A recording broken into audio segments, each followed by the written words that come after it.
Kaliwat kanan ng mga isyu sa kapuso aktor na si Ken Chan. May iba pa na nag-iintriga si Ken na nilayasan daw ang GMA7 para magbakasyon sa ibang bansa. At hindi sure kung nakabalik na ba ng bansa si Ken pero minsan-minsan lang siyang nagpo-post ngayon sa social media. Tinawag din ang may hawak ng kanyang karir, si Tracy Garcia, para tanungin kung wala bang balak ang GMA7 na maglabas ng official statement tungkol sa mga isyu kay Ken. Say ni Tracy, ang alam niya ay nag-consult na si Ken sa legal counsel nito kaugnay ng mga intrigang pinalulutang ng ibang mga intrigero at intrigera. So no need for us na maglabas pa ng official statement, say ni Tracy.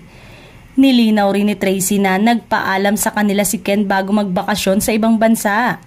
Hindi raw basta nilayasan ni Ken ang Kapuso Network.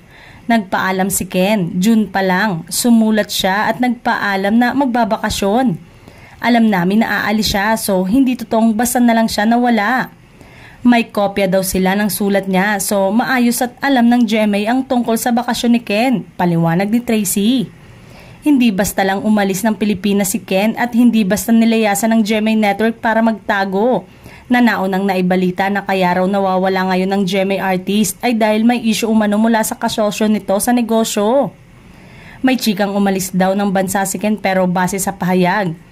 Since hindi pa naman confirm kung tumulak pa ibang bansa para magtago ay baka naman nagbakasyon lang talaga.